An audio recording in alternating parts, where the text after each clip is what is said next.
He had already passed airport security. Shoes on, belt back in place, boarding pass scanned. People moved around him like normal, laughing, rushing, complaining. Then suddenly, a soft voice behind him said, "Sir, excuse me, please come with us." No reason, no explanation, no badge shown, just two men standing too close. Everyone else kept walking, and that's when he noticed something terrifying. Right finger, his boarding pass had been quietly cancelled. Main story starts. Adam Khalid hated airports, not because of fear of flying, but because airports were places where mistakes had no mercy. One wrong name, one misunderstood signal, one silent alert, and your life could change without warning. Today, Adam just wanted to go home. A simple international flight, no checked luggage, no rush, no drama, or so he thought. The man with nothing to hide. Adam was 32 years old. No criminal record, no political connections, no history that would raise alarms. He worked in data analytics for a mid-sized logistics company, boring, predictable, invisible. That invisibility had always protected him. At least, that's what he believed. As he stepped out of the security scanner, the officer nodded. "You're clear." Adam smiled politely, grabbed his backpack, and walked forward. Behind him, another passenger was being stopped. A loud argument broke out. Adam didn't look back. People who look back attract attention. The first strange detail. At the boarding gate, Adam scanned his boarding pass on his phone. Beep. Green light. Gate opens in 40 minutes. Perfect. He walked toward a quiet seating area near the glass wall overlooking the runway. That's when his phone vibrated. Airplane flight update notification. He opened it. Nothing had changed. Still confirmed. Still on time. But the vibration felt unnecessary. Like a test. The quiet approach. 5 minutes later, as Adam stood to buy coffee, someone stepped into his path. Not aggressive. Not uniformed. Just present. A man in a dark jacket, no visible badge. Behind him, another man. Calm. Professional. Silent. The first man smiled. "Sir, could you please come with us for a moment?" Adam blinked. "Is there a problem?" The smile didn't fade. "It'll just take a minute." Adam glanced around. Nobody was watching. Nobody ever watches. The moment everything shifted. As Adam followed them, he casually checked his phone. That's when he saw it. Cross-mark boarding pass. Invalid. No warning. No reason. No customer service message. Just gone. Adam stopped walking. "Excuse me," he said, keeping his voice calm, "my boarding pass just..."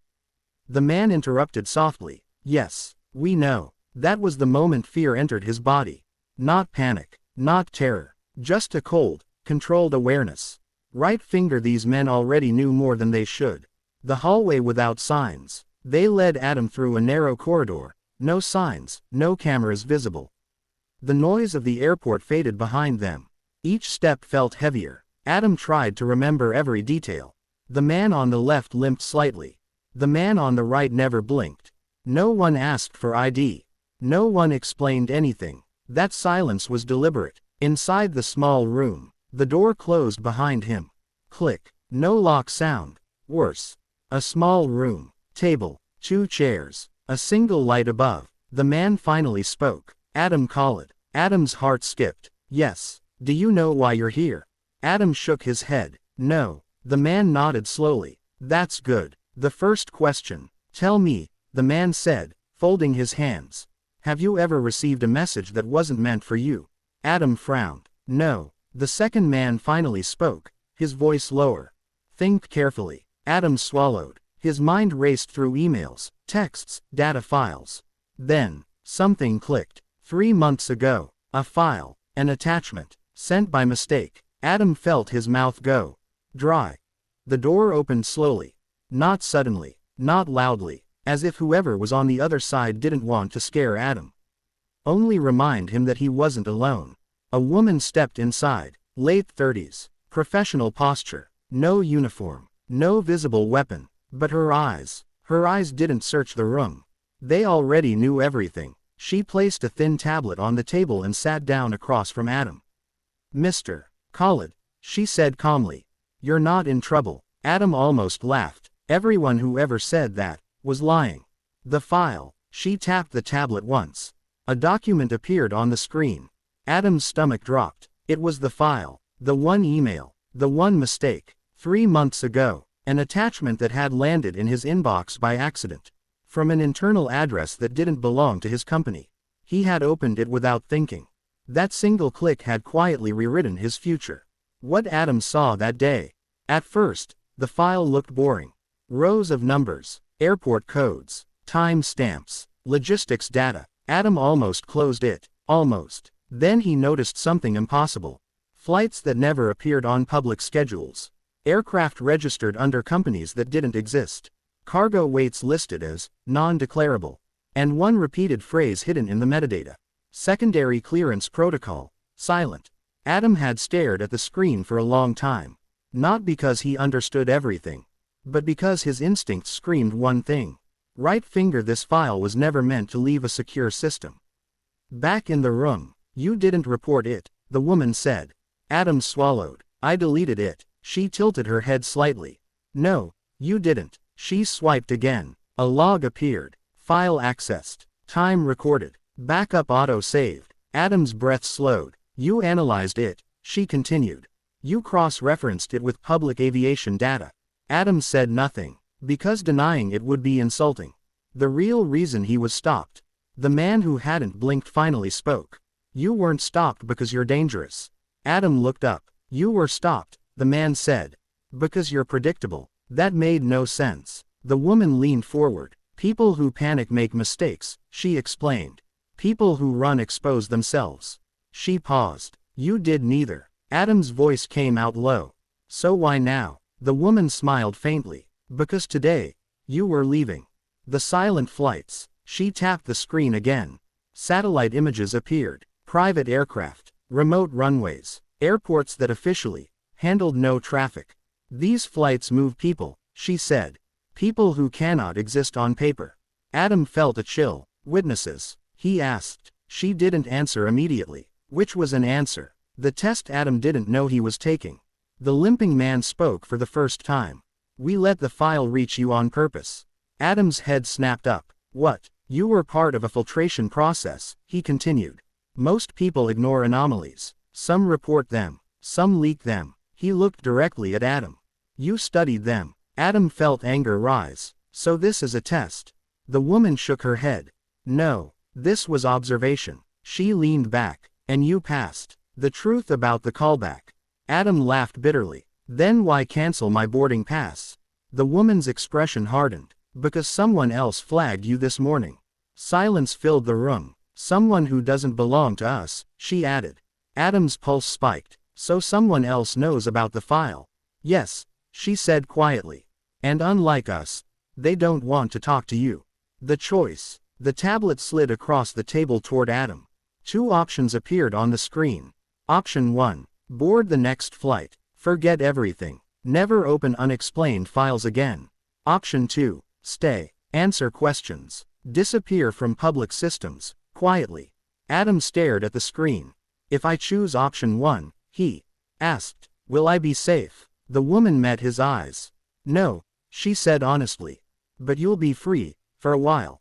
Adam closed his eyes. For the first time since security had cleared him.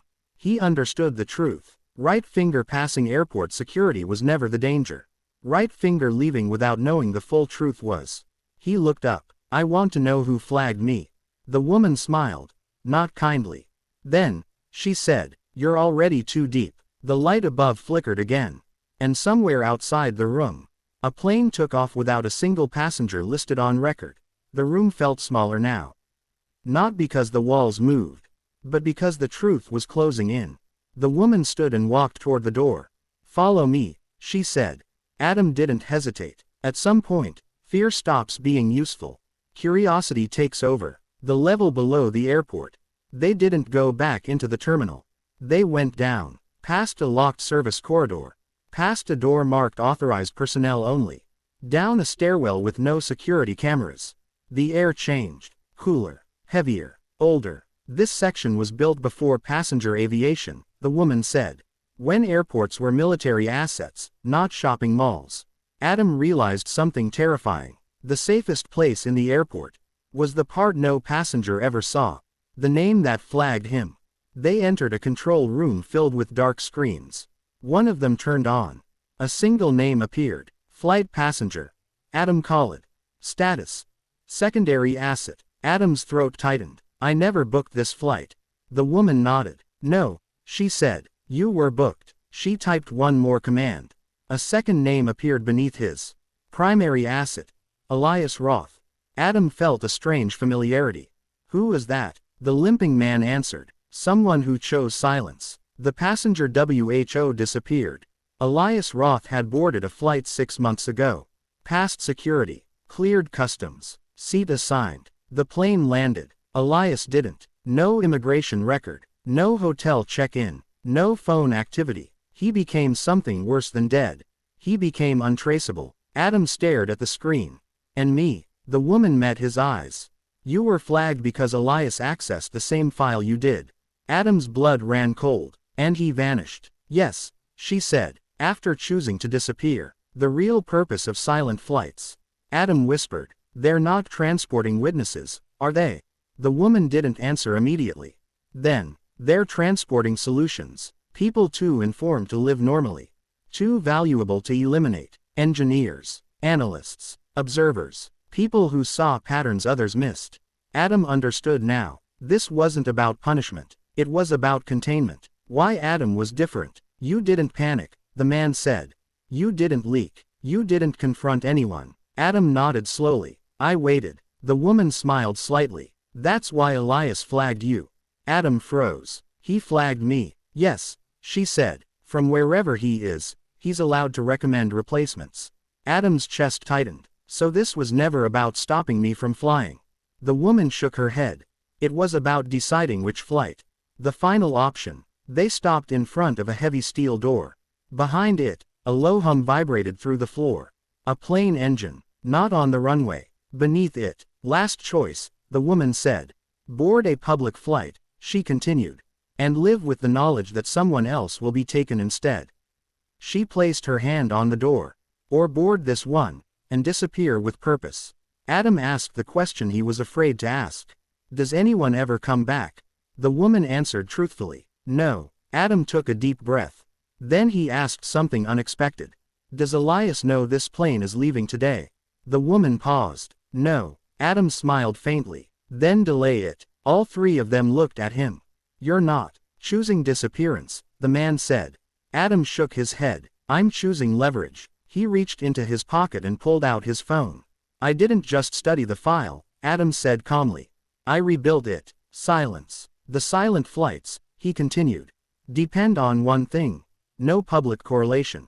He unlocked his phone. And I scheduled one. The woman stared at the screen. A public data release. Aviation anomalies. Scheduled to publish in 12 hours. Adam looked at her. If I disappear, he said. Everyone notices. The hum behind the door shut down. The airport above continued as normal. Passengers boarding. Announcements echoing. And somewhere between two flights, Adam Khalid became the one passenger who cleared airport security and was never allowed to leave the ground again.